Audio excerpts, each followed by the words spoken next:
ninguém. El vínculo perfecto O vínculo perfeito es el amor. é o amor. El amor es el evangelio. Tú sabes que tu hermano y tu hermana, Que tu sabe que teu irmão e tua irmã, que todos somos iguales. que todos somos iguais. Que somos en vaso de barro. ¡Río, los amo! Rio, vamos! ¡Mucho! Los amo mucho.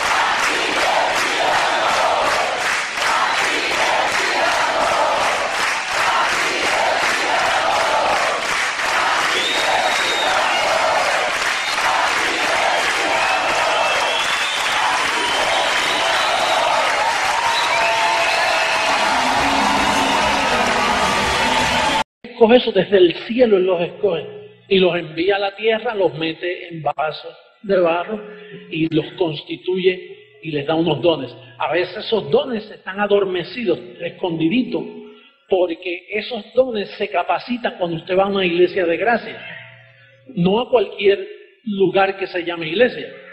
Entonces empieza a activarse una medida que hay en ti. Y toma un tiempito en lo que tú aprendes la palabra y luego no te puedes zafar de ahí. Eso te absorbe, te posee. Tienes la mejor posesión. No sale con nada, porque es el mismo que ya constituyó. De ahí, por eso Pablo dice, estoy preso en estas cadenas. Pues porque ese está el preso. Ahora, aquí hay un detalle que esto se presta, porque ahí dice, él mismo constituyó a unos apóstoles. Está en plural. La pregunta está, pastor, entonces, ¿cómo explicar eso para decir que es un solo apóstol? Porque él dio dos apostolados. Por eso es que dice apóstoles. A Pedro lo hizo que apóstol de la circuncisión y a Pablo apóstol de la incircuncisión. Son dos apostolados. Así que él no podía decir que él constituyó a un apóstol. Él constituyó apóstoles. Ahora, fíjense que el apostolado de Pedro era un apostolado de maldad y el apostolado de Pablo un apostolado. Dice, ¿lo tienen todos? ¿Sí? Yo quiero que usted preste mucha atención en este momento porque yo voy a hablar de un apostolado falso y de un apostolado verdadero, del verdadero evangelio y del falso evangelio, en este caso. Porque estamos hablando de la perfección de los santos y el apostolado de Pedro no perfecciona a los santos, más bien los daña. Entonces usted tiene que entender en qué apostolado usted se va a cobijar. Mira lo que dice el verso 6. Pero ahora tanto mejor ministerio es el suyo, cuanto es mediador de un mejor pacto establecido sobre mejores promesas. Porque si aquel primero hubiera sido sin defecto, diga defectuoso, ciertamente no se hubiera procurado lugar para el segundo. Quiere decir, aquel pacto fue con defectos y el apostolado de Pedro es el de la circuncisión, que usted se recuerda que Moisés mandaba a circuncidar a los niños. Al octavo día, cada vez que un niñito nacía, había que circuncidarlo. Por eso es que Pablo dijo que él mismo constituyó apóstoles, porque él constituye apóstoles buenos y malos. Igual que él constituyó al diablo, él fue quien lo creó. Y él hace el bien y el mal. Dios es el gobernador de ambas cosas. Ahora fíjense lo que dice aquí en el verso 7. Por el contrario, como vieron que me había sido encomendado el evangelio de la incircuncisión, como a Pedro, ¿el de qué? Diga dos evangelios. Hay un evangelio y hay un falso evangelio. El de la incircuncisión es para nosotros los gentiles. El de la circuncisión es o fue para los judíos. Entonces son dos apostolados. Ahora, hay que ver la conducta de Pedro en su apostolado. Mire lo que dice en el capítulo 2, en el verso 14. Mira lo que dice.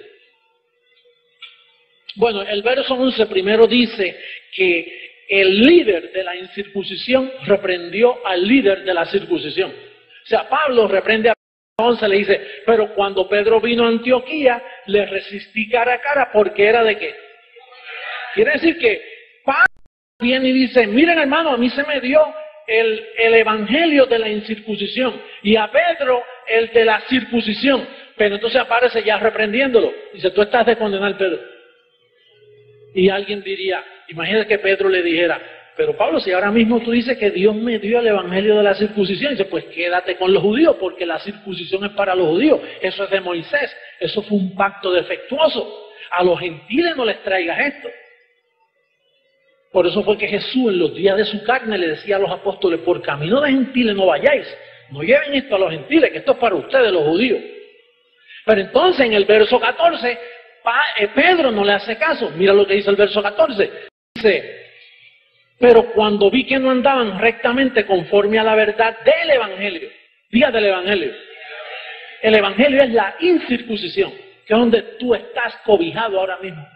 La garantía de que tú andas en la verdad, que no estás en un ministerio de mentira, de que no estás en un apostolado falso. Es ese. Mira cómo dice, pero cuando vi que no andaban rectamente conforme a la verdad del evangelio, dije a Pedro, delante de todo, si tú siendo judío, vives como los gentiles y no como judíos, ¿por qué obligas a los gentiles a judaizar? ¿Qué hacía Pedro que obligaba a nosotros los gentiles a qué? Pues usted sabe que Pedro estaba mal porque el evangelio de él era de circuncisión para los judíos. El evangelio de Pablo era para nosotros los gentiles. Pedro fue malo. Por eso es que el Señor decía, este pueblo a lo malo y a lo malo le llaman bueno. No todo lo que brille es oro. Usted ve a esa gente por ahí, tú sabes, con muchas figuras y muchas ceremonias y pastores con unas Biblias bien grandes. Y hablan de Jesucristo y dice, el Señor los ama. Jesucristo es el Salvador del mundo. Pero el diablo te anda buscando. Entonces ya, esa es una forma. Cristo murió por nuestros pecados, pero no los quitó completamente, todavía se te puede hallar en pecado. Entonces, ¿para qué murió entonces? Dejándote un cuerpo malo, las garantías son 100% que te van a hallar en pecado de nuevo. Entonces Cristo murió en vano en la cruz del Calvario. Pensamos. ¿Cómo es que te dicen esos hombres que aman tanto al Señor? Lo aman más que nosotros. Andan con sus Biblias así por todos los aeropuertos. Yo la mía la escondo para que no me confundan con ellos. Ellos andan con la Biblia así. Así. Esos son los que dicen, hermano, Dios odia el pecado. Y entonces si te hallan en pecado te quedas cuando Cristo venga. Pero ¿en qué pecado? ¿En qué quedamos? ¿El vino y lo quitó o todavía está en pie? Hay muchas formas de anular lo que uno representa. Hay hombres que te dicen cosas, pero en el fondo, Pablo le llamó a eso huecas sutilezas, apariencias de piedad, mentes hinchadas. Dos apostolados, uno bueno, uno malo. Nosotros estamos bajo el bueno, el verdadero, el evangelio de la gracia dado a un solo apóstol, el apóstol Pablo. Eso es así. Vamos a recibir.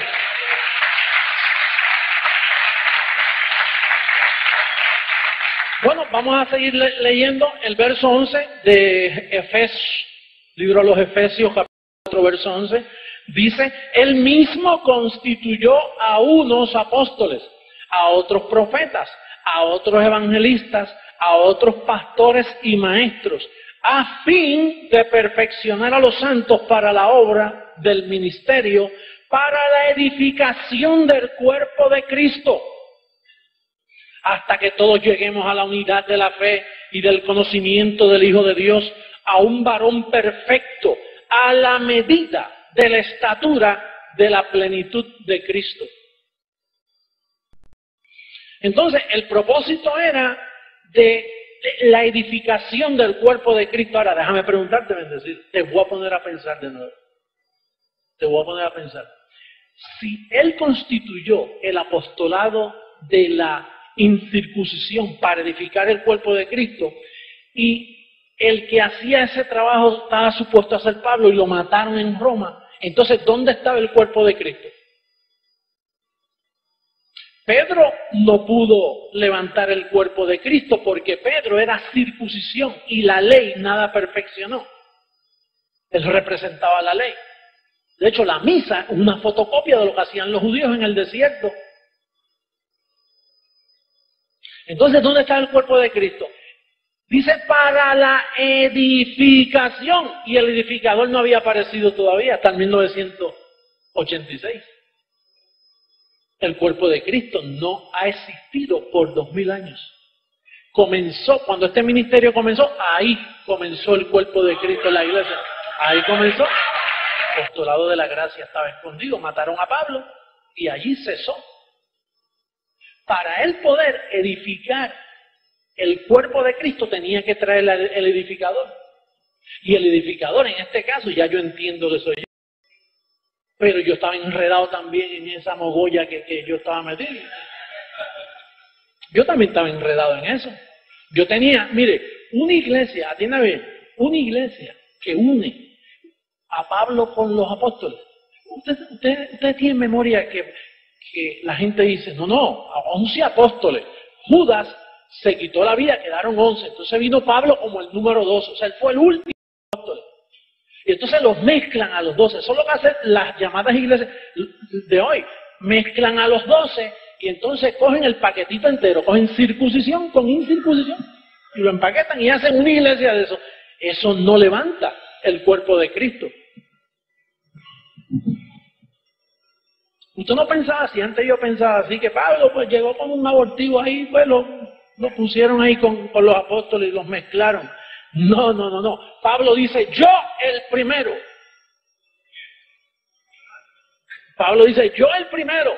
Es más, él dijo, yo puse el fundamento. Y los demás apóstoles, esa gente no pusieron nada.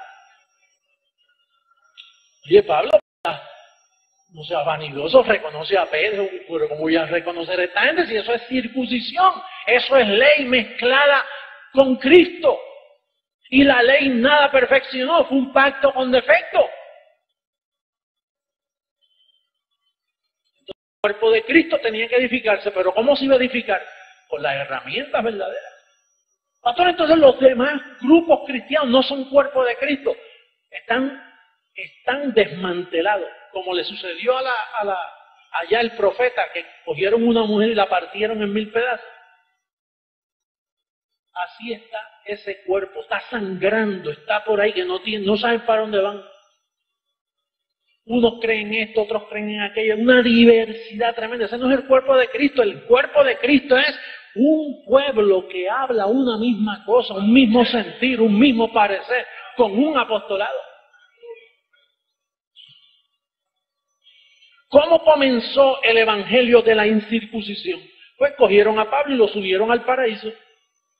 Y Jesucristo se le apareció y le dio instrucciones. Y fíjese lo que él dice, porque Pedro lo recibió desde Moisés. Las instrucciones es de lo que Moisés dejó escrito, pero Pablo es exclusivo. Mira lo que dice Gálatas capítulo 1, verso 11, para que tú veas cómo Pablo te dice de dónde él recibió el evangelio de la incircuncisión, de la gracia. Capítulo 1, verso 11 de Gálatas. Mira cómo dice. Mas os hago saber, hermanos, que el evangelio anunciado por mí, exclusividad, por mí, no es según que, hombre, pues yo ni lo recibí ni lo aprendí de hombre alguno, sino por revelación de quién. Jesucristo se lo tuvo que revelar. Personalmente, subió al paraíso. Y entonces les redactó las instrucciones. Le dijo, mira, Pablo, el viejo pacto yo lo di para el pecado, para que conocieran lo que es malo. Pero lo di temporariamente. Por eso tuve que quitar ese pacto y establecer un nuevo pacto establecido sobre mejores promesas, porque aquel tenía defecto. Aquel fue un pacto de maldición, un pacto que condena al hombre, lo hace sentir pecador. Y entonces Pablo, por donde Jesucristo le revelaba y le decía, oye esto, y tienes que tener cuidado con Pedro, porque Pedro me conoció a mí cuando yo era siervo de la circuncisión. Entonces Pedro va a tratar de predicarme a mí en los días de mi carne. Y yo te doy un evangelio a ti para los gentiles, pero no permitas que Pedro lleve a los gentiles lo que los va a destruir con eso. Por eso es que Pablo le dice a Pedro, Pedro, tú estás de condenar, no trates de judaizar a los gentiles. Les revelaba a Pablo, les revelaba. Y entonces Pablo escribía y enviaba esas cartitas y las escribió. Pero entonces lo mataron en Roma. Pero él trataron de matarlo antes y no podían, porque Dios lo protegía.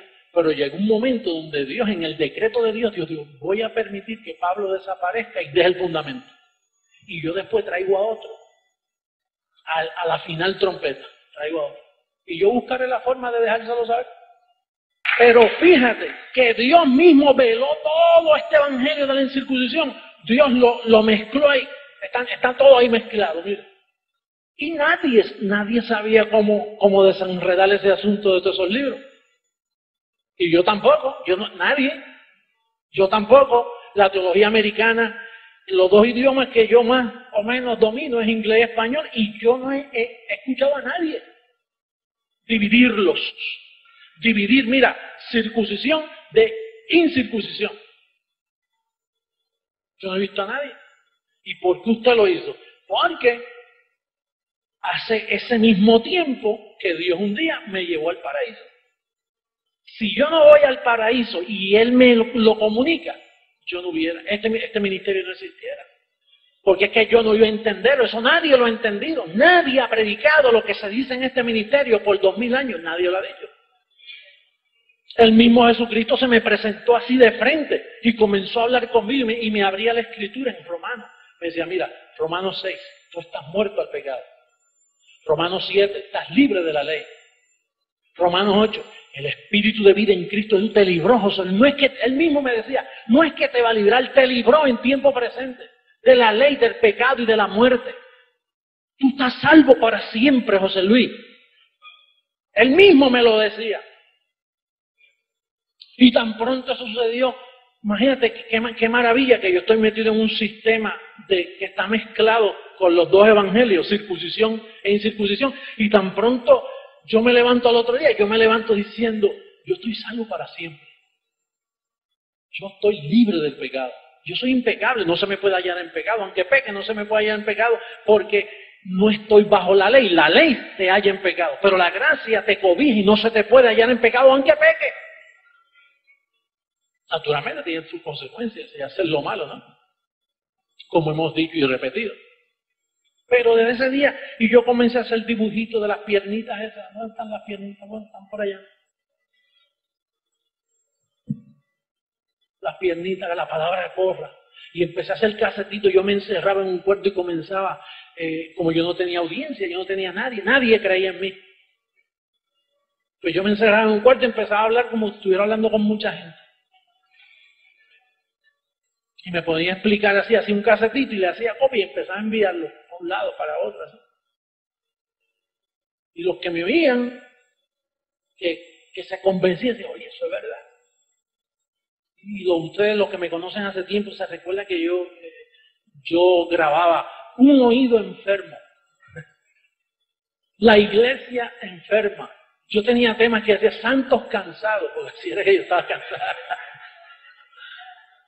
Y yo escribía también y los ponía en casetito y los ponía a correr yo mismo haciendo copia, mira, de una grabadora a otra ahí. Y me compraba otra grabadora y hacía 2, 3, porque no existían la duplicadora de cassette, no existían por ese tiempo. Y yo pues hacía todos los que podía. Entonces me ganaba a 10 personas y los tenía contentos. Y a los 5 días me llamaban y me decían, yo, José Luis, tú no estás en un falso evangelio, porque Gálatas dice que si alguien os predica otro evangelio, sea anatema. No, en ese es que tú estabas. Yo te estoy tratando de sacar de ese. El verdadero es el de Pablo. ¿Y qué lucha fue eso? Para ganarse unos poquitos, a principio. Bien difícil. Hasta que el ángel del Señor se me apareció en Guaynabo y me dice, múdate a Miami, en maletas. No lleves nada, deja la casa aquí con muebles y todo, vete a Miami. Porque en Miami tengo un puente para las naciones. Y yo arranqué para acá, para Miami. Imagínate. creyendo a ese llamado, pero no había nada, yo no veía nada. Yo sé que el ángel me dijo, vete a Miami. Y entonces, y tuve 2 años aquí y no encontraba cómo hacerlo. Bueno, Señor, lo harás tú, pero ¿y cómo? Y entonces las instrucciones, métete a las redes, comienza con 15 minutos. Y ahí comenzó la revolución. Y comenzó la palabra a correr. Eso lo ha hecho el Señor, no yo. Yo simplemente me niaba los labios. Y hasta ahora es lo que he hecho, hablar. Esos son los instrumentos de trabajo mío, hablar. Pero el Señor, aquella reunión que yo tuve con Él, eso fue tremendo. Y después se me apareció por segunda vez. Por segunda vez se me aparecieron 2 ángeles, altos así, fornidos. Y me dijeron, ven que el Rey de Reyes y Señor de Señores viene a ungirte para el ministerio, años después. Y entonces yo le pregunté a los ángeles, ¿eso duele? Porque ungirte, y yo dije, Padre, ¿qué será eso? Y yo no sé por qué yo le dolía. Y no me contestaron porque ellos no contestan preguntas necias, tú sabes. Y entonces de momento, el mismo personaje que años atrás me había revelado, Jesucristo mismo, de momento viene hacia mí. No le veo la cara, lo que veo son como unas cosas así de fuego que le tapaban la cara. Y viene y se me acerca así y coge la mano, te unjo para el ministerio, vete a las naciones. Y no existían ni 30 miembros en la iglesia. Te unjo para el ministerio. Y ahí fue que yo vine y me mudé aquí. Y 2 años, espera. ¿Y cómo lo hago? ¿Cómo voy a hacer esto? Porque no había patrones. Tú no ves que nadie había trabajado como yo lo he hecho. No había patrones. Yo no podía aprender de nadie porque el sistema está corrompido. El sistema está leudado. Todas las iglesias están dañadas. Todas. Y si usan a Pedro como enseñanza, no son iglesias, son sinagogas. Porque Pedro es de la circuncisión. No se puede llamar iglesia. Antes yo hablaba de esto y la gente me decía, David, nosotros te conocemos, tú tienes muy buen entusiasmo, pero ahora puedo hablar porque tengo las cartas, tengo las evidencias que son todos ustedes y todas las naciones. Entonces, la perfección de los santos es un conocimiento que viene a través del evangelio de la incircuncisión, explicado solo por un apóstol. El apóstol Pablo pone el fundamento y el edificador lo explica. Y eso te perfecciona. ¿Cuántos años tú estuviste en una iglesia donde no te presentaron perfecto? Nunca yo escuché a nadie decir, con una sola ofrenda hizo perfectos para siempre. Porque el propósito de estos dones es perfeccionar a los santos para la obra del ministerio. Ese es el propósito. Ahora fíjate, mira lo que dice en Efesios, vamos a terminar ya. En Efesios 13, bueno, vamos a repetir el 12 y el 13, a fin de perfeccionar a los santos para la obra del ministerio. ¿Qué ministerio? ¿El de la circuncisión o el de la incircuncisión? El ministerio de la gracia. Para la edificación del cuerpo de Cristo. Fíjate que esto era profético hasta estos días. Ahora es que el cuerpo de Cristo se está levantando. Fíjate lo que dice. Hasta que todos lleguemos a la unidad de la fe. ¿Tú sabes cuál es la unidad de la fe? La unidad del Espíritu. Y antes no se podía. Tú no ves que los mismos evangélicos creen diferente a los otros evangélicos. Entonces no se edificaban en la unidad de la fe.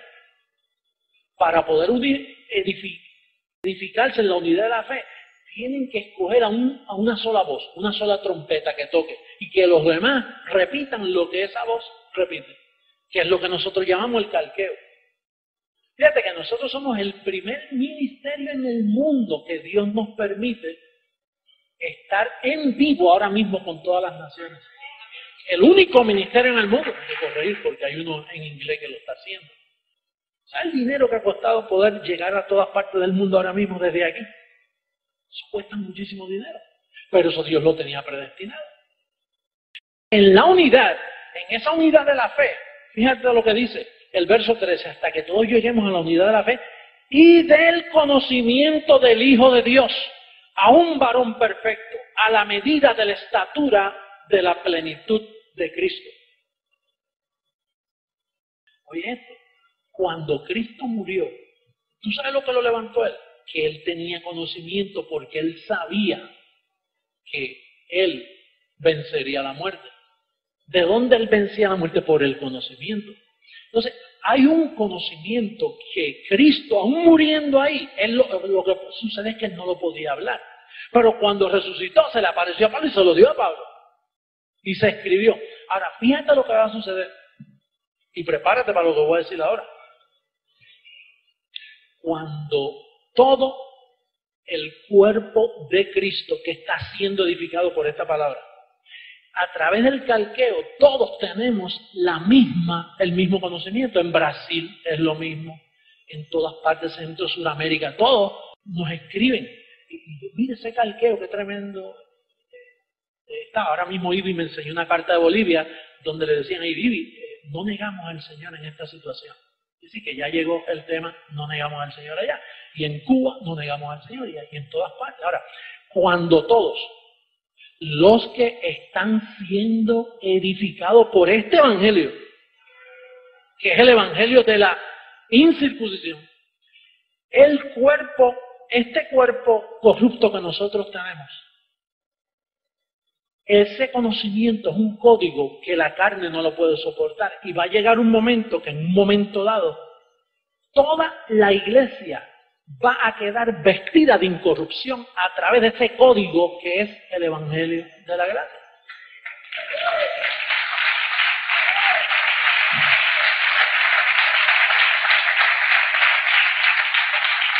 Oye, pero ahí dice todo, no dice alguno.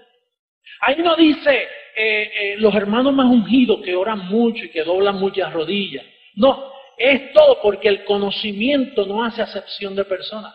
Cuando tú eres edificado, aquí más nadie es espiritual más que nadie, porque el conocimiento evita que llegue la competencia humana de que yo soy más que tú y tú más que yo. Eso existe en el sistema, ¿lo ves? Que están los hermanitos unidos, los que pasan al frente y oran, o los que vienen el sábado cuando el pastor dice, hermano, el sábado vamos en ayuno y oración, los que puedan venir porque las cosas están malas, Satanás se está quedando con la iglesia, ¿ves? Ese tipo de corrupción, ese tipo de plática corrupta, de conocimiento corrupto, pues allá pues se van algunos y otros están fríos y otros, ese lenguaje juanino, porque cuando no eres frío ni caliente, eso no es, eso es circuncisión. Eso viene de Moisés. ¿Te recuerdas que Moisés alzaba la mano y ganaba el pueblo? Y se le bajaba la mano y perdía el pueblo de Dios. Y venía otro y le levantaba la mano y empezaba a ganar el pueblo. Allá es competencia. Aquí no es eso. Aquí todos estamos completos y perfectos sin que nos haga falta nada. Aquí la competencia viene del Señor. Lo que me da lástima es con el sistema religioso que nos critica. ¿Tú sabes por qué? Porque cuando esto se vista de incorrupción, recuerda que tu trabajo en el Señor no es en vano. Estar sentadito aquí oyendo esto y oye, come. Esto es un conocimiento que tiene que explotar en alguna forma. Tú ves que todo no se puede quedar en conocimiento. Llega una estatura, diga estatura. Si hay una estatura, hay una medida. La plenitud de Cristo, cuando todos lleguemos, y entonces en todas partes del mundo donde va a estar ese cuerpo que está siendo edificado, porque todos los que Él tiene van a llegar. En un abrir y cerrar de ojos,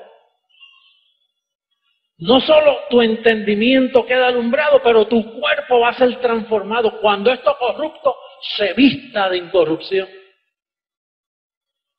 Entonces, ¿tú sabes lo glorioso que sería vivir aquí en esta tierra con un cuerpo glorificado?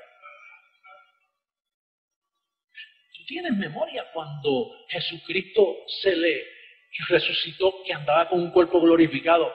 Él estuvo 50 días, bastante tiempito por ahí, lo vieron. Y la gente, habían todos los que iban en camino de Emaús, dicen, con razón nos ardía el corazón a nosotros.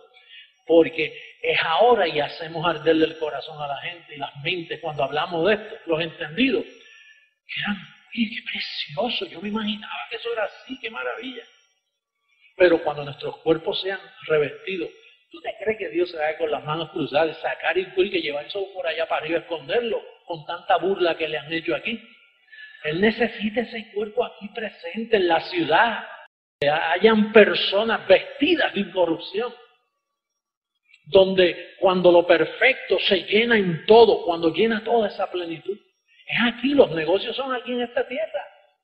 Aquí comenzó, el salmista lo dijo, la tierra está firmemente y no será conmovida del lugar. Eso que Pedro dijo, que los elementos ardiendo, ese hombre estaba loco, eso es circuncisión. Junto con Juan, que se pasaban hablando de sueño y veían serpientes y truenos y fuegos ardiendo. Pablo no, el de la circuncisión, Pablo dice, Dios no nos ha puesto para ira, sino para alcanzar misericordia. Un pueblo como jamás hubo en la faz de la tierra como Dios hoy. Así que yo te estimulo a que tú sigas en este conocimiento, no dejando de congregarnos en la iglesia, siempre unidos, creciendo en el conocimiento y la gracia de nuestro Señor Jesucristo, hasta que todos, mira cómo dice el verso 13, hasta que todos lleguemos a la unidad de la fe y del conocimiento del Hijo de Dios, a un varón perfecto, a la medida de la estatura de la plenitud de Cristo. Es hasta que todos lleguemos. Diga, todos vamos a llegar. Qué bueno que ninguno de los que conocen se van a quedar. Los únicos que no van a ser cambiados sus cuerpos son los que no tienen este conocimiento. ¿Cómo Dios va a cambiar a un pobre evangélico que anda viendo serpientes en los sueños todas las noches y blasfemando el nombre de Cristo todos los domingos en la iglesia, llamándole pecadora a lo que Él lavó y limpió? ¿Cómo Dios va a transformar a un hombre así? Con un conocimiento tan corrupto, imagínate. O un sacerdote dando una misa con un pedacito de una hostia y diciendo que eso es el cuerpo de Cristo, cuando ya la Pascua fue sacrificada por nosotros y Él mora totalmente. ¿Cómo Dios va a transformar a un hombre así? Dios no va a transformar lo que tiene la mente llena de corrupción. Dios va a transformar a los que reciben su evangelio. Ese es el cambio. Tú recibes esta palabra y llegas al conocimiento del Hijo de Dios. Eso Dios lo va a transformar. Y esto es la esperanza del creyente, es la firmeza del creyente. Pastor, y si no sucede, pues esperamos el otro año. No estamos poniendo fecha como hacen algunos, no, esperamos el otro año, esperamos cuando sea, esperamos 30 años más si hay que esperarlo. Es conforme al propósito de... Ahora, yo sé que aquí dice que hasta que todos lleguemos a la estatura. Y a alguna estatura estamos llegando nosotros porque estamos creciendo en gracia. Yo siento que estamos creciendo, ¿ah? Lo estamos viendo con nuestros propios ojos. ¿Cuántos han sido aquí transformados en su mente? ¿Cuántos se sienten completos y bendecidos? ¿Cuántos entienden su posición en Cristo Jesús? ¿Cuántos saben que han recibido una gracia maravillosa conforme al don de Cristo? Pues eso es crecer en gracia. Eso es subiendo a la estatura de un varón perfecto. Son ustedes bendecidos. Vamos a cantarle al Señor. Bendecidos todos los que me ven por el internet. Un saludo a toda la iglesia de Jesucristo por todas partes del mundo. Y recibo que pronto los ojos de tu entendimiento son alumbrados y puedes entrar a reinar en vida juntamente con nosotros.